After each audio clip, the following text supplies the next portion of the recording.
you're going to learn the top 10 classy communication habits. And no, I don't normally dress like this, and I also make no claims to be classy myself. But what I have done is make a mental list of the classiest people I've observed and how they communicate.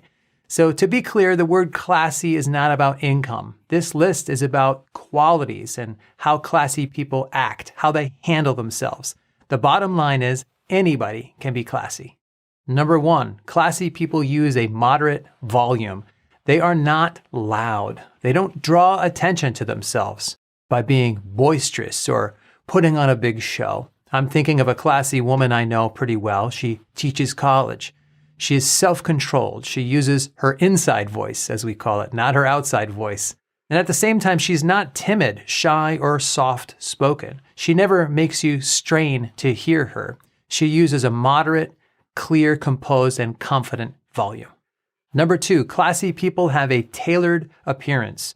Appearance is part of your visual communication. Classy people look put together rather than disheveled or shaggy. They're clean. They have a recent haircut or styling. They don't wear unnecessarily fancy, flashy, or trendy name brand clothing, or make a big deal out of showing off their labels. That's because classy is not about drawing attention to yourself. But their clothes tend to be newish and fit them well. They may have a local tailor, for example, who alters their clothing so it fits them right.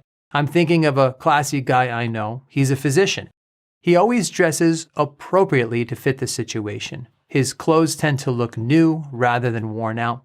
There may also be a level of sophistication to a classy person's tastes that aren't immediately noticeable, like the fact that their clothing is made out of high-quality materials rather than wearing fast fashion.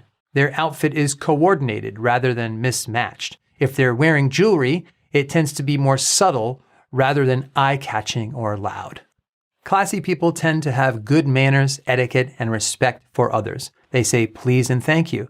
They greet people well.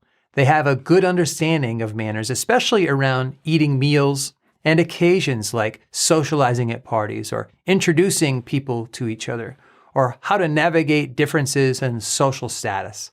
If they are out to dinner, they interact respectfully with servers and waitstaff. It feels as if this respect for others is driven by self-respect. They treat people well, not because the other person has always somehow earned respect in all those situations, but because that's the kind of person that they are. The way they treat others shows their own good character. Number 4, classy people make good eye contact, meaning they don't stare or glare at people or give them stink eye, for example. They don't use eye contact to dominate others or make them feel uncomfortable. They also don't avoid eye contact or look around the room nervously. They make easy, comfortable eye contact. They look people in the eye long enough to acknowledge others and make a brief connection.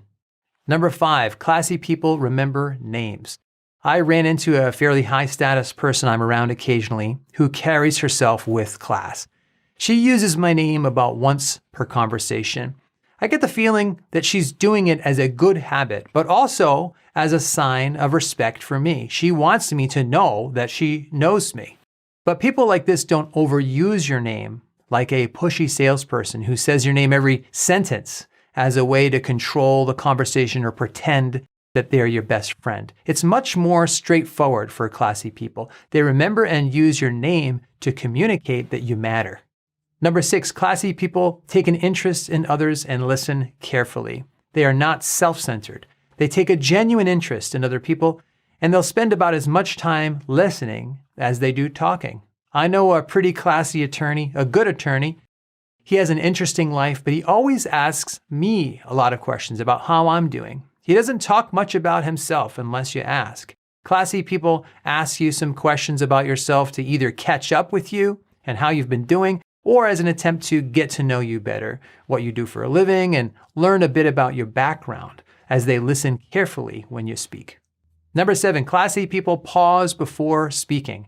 They aren't in a rush. There's no hurry.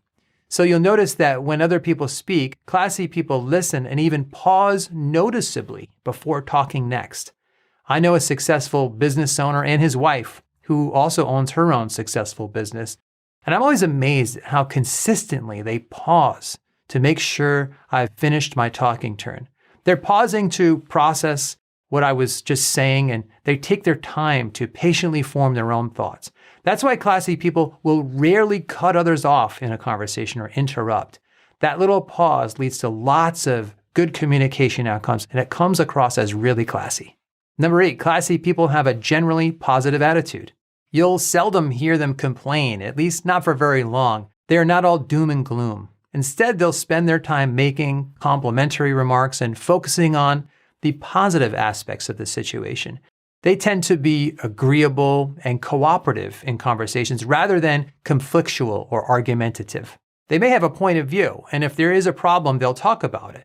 But they'll also talk about solutions. They're ultimately looking for the good in a situation, and they focus on that. Number 9, classy people are not long-winded, and they don't dominate conversations. I've rarely seen a classy person who I would describe as a motor mouth. But I know lots of people who talk a lot. I talk for a living. Still, classy people are usually concise and make an effort to share the talk time equally with other people in conversations. They tend not to dominate and talk so much that others don't get a chance to contribute. And this goes well beyond listening that I mentioned a moment ago. For example, in a group situation, I've often seen classy people look for ways to involve less talkative people, perhaps by asking them a question to invite them into the group conversation. Number 10, they know when not to speak. This behavior is so subtle that it's easy to miss. They think before they speak, so they don't say something they'll regret. In many cases, they won't say anything. It almost comes across like wisdom when you see it. Classy people can sense when a conversation is turning into gossip or negativity or heading in a direction that's unhelpful. And they know how to stay out of it and how not to say anything that would encourage more negativity. They might just smile and nod and wait for the moment to pass, but I've seen them gracefully exit a group conversation if the tide turns to a topic they don't want to be associated with. These are the top 10 classy behaviors. What else would you add to the list if you could suggest something? And what behaviors would you personally like to improve upon that we've been talking about? Feel free to leave a comment about that below. Until next time, thanks, God bless, and stay classy.